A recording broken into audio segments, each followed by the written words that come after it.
Hi guys, this is Lashette from Scarlet Moon Creations, and I'm back with a new video. This is day 7 of Ivy the Occultist 12 Days of Yule Challenge, and today we are discussing how I connect with the land during the winter season.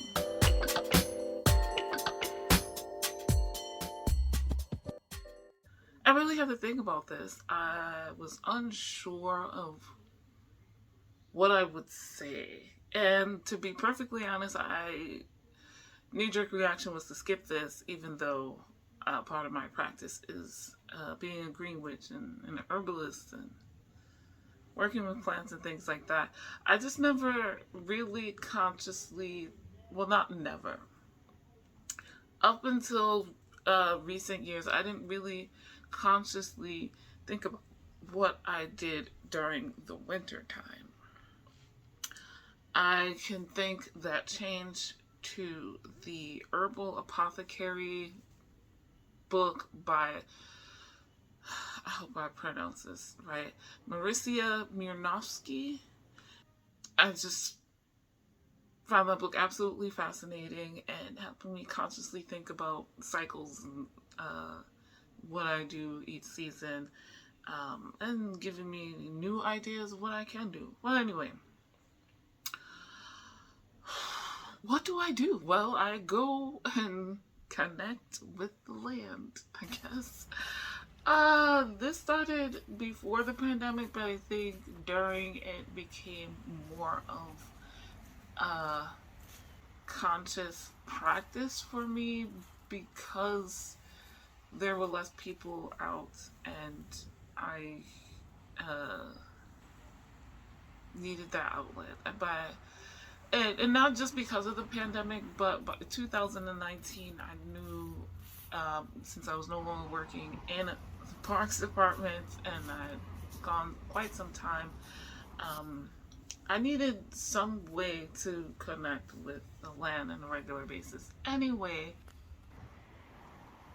and the pandemic also made it, well, after the pandemic, when I finally saw my PCP, it's like, you need vitamin D, right? And it's like, okay, I need to be outside more. I have the vitamin D supplements, yes.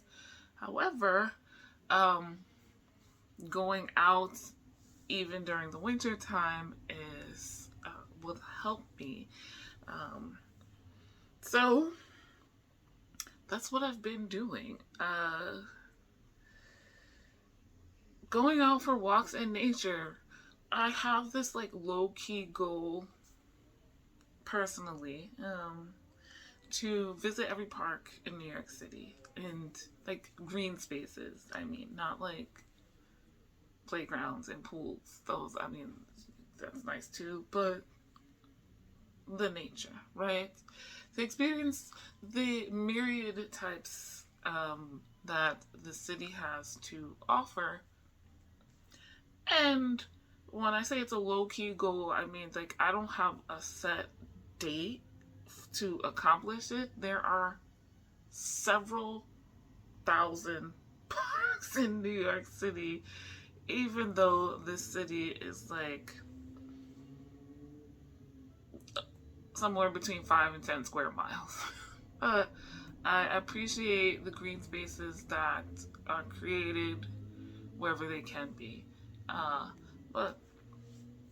So yeah, just walking the land essentially is the major way that I connect with nature. Like, I didn't forget you, and I still get that exchange of energy like I would in the summer or spring or autumn. It's just a little quieter. I like it also because it is quieter. There's a lot less likely to be people out and about because it is cold. Winter is not my favorite season. It's my least favorite because of the cold.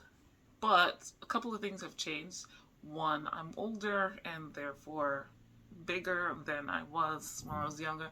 So essentially, I have more body fat and I don't get quite as cold as I used to global warming.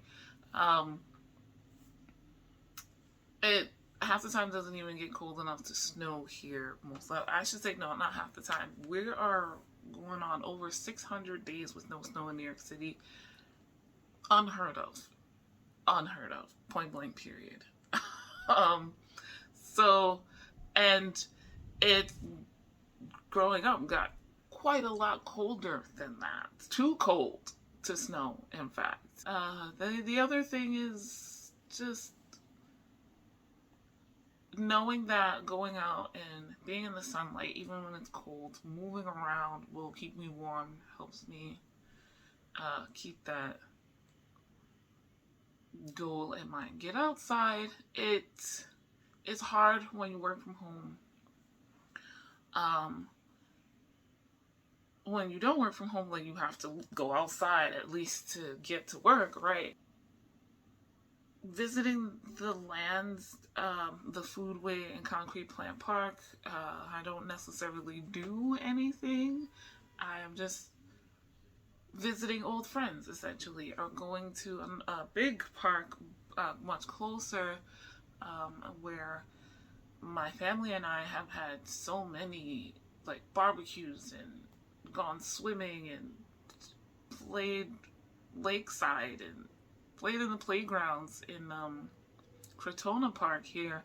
So there's a connection with that park, and there's a little tiny park that's much newer and 2 blocks away from me. That's just a nice place to go and sit. And I'll do that for a few minutes if nothing else. But again, like, if I can try to weave in a new park, I will. And it's just walking and breathing in the air and touching the trees. And yeah, I might not take my shoes off because it's cold like I would on warmer seasons, but that's essentially it. Other times, occasionally, if I attempt to plan ahead, I will forage. This year I want to forage pine needles in particular. I have plenty of pine resin that I've gotten from friends or purchased from other small businesses, and they like locally harvest from their own trees. So it's not that I need it, but I kind of have a low-key goal of making pine oil this year, which I may use in future products, bath and body stuff. Last year, as part of the year-long cauldron ritual, one of the ingredients I needed to collect was pine needles and pine resin. And I was like, you know what? I want to do something, more recreational, I guess, with it. So I might make teas. Just going to the little park there and foraging some of those. I've gotten berries and pine cones. Sometimes I'll pick, and whatever I'm drawn to that, the plants that are around are okay with me having. And that brings me back indoors. So after like sort of writing this out and scripting, to an extent, like, what do I do? Right? It's like this conversation has led me back indoors. I talked about foraging to make teas and oils and things like that.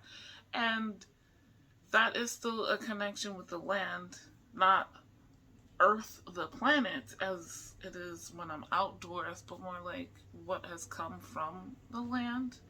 And during wintertime in particular. So I'll experiment with making various tea blends, make my incense, and work with my herbs that I have here already foraged.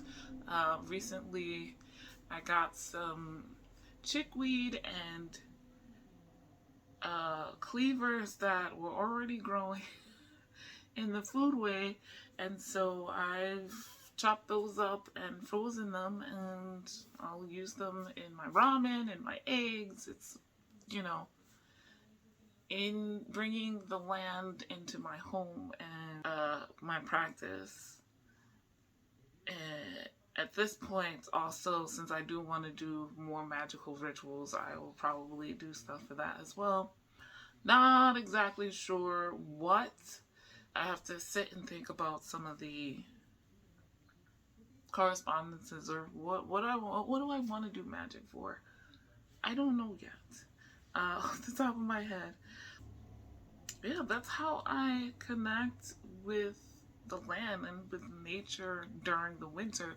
Going out, getting that sunlight, the vitamin D, the fresh air, a little bit of exercise, getting to know the lands around me, dealing with my allergies, because at this time of year, for those of us, if you're like me who has allergies all year round, 365 days, winter allergies are usually more indoor based. So quite often going out and getting fresh air will help with that. Visiting local water sources as well. I mean, that's not land, but they're part of the land. I don't know. It's nature. So, like, saying hey to the water spirits. Like I mentioned, there's a lake, Indian Lake in Crotona Park. There's the Bronx River. And maybe I'll go for a walk along that in the section I haven't been to yet, now that I think about it. But yeah, that's how I connect with the land during the winter. How do you? Let me know in the comments down below. If you've made it this far, leave me a little park emoji. There's ones with hills, ones with paths, or however you want. Just leave it there to support if you don't know what to say. Links in the description to the Foodway and to Crotona Park Friends Association. Both of the Bronx River Alliance is the nonprofit organization that helps support the Foodway. The Crotona Park Friends is the non-profit organization that helps support Crotona Park. If you like to donate, their websites are there. Then you can follow their social media accounts. Like you follow me. Also linked in the description still are ways you can learn about and support Palestinian peoples and the people of Congo as well. Please give those a look when you can, and do share it with your friends and family who are not aware of what's going on. That's all I ask. There are links to my Instagram and Twitter if you'd like to follow me anywhere else. There's also a link to my Etsy shop. It is currently closed, but new orders won't be processed until January 19th, but you can check things out, see what you may or may not like. For now, get ready for Imbolc and Valentine's Day. With that being said, guys, thank you so much for watching. I'll see you in the next video. Bye.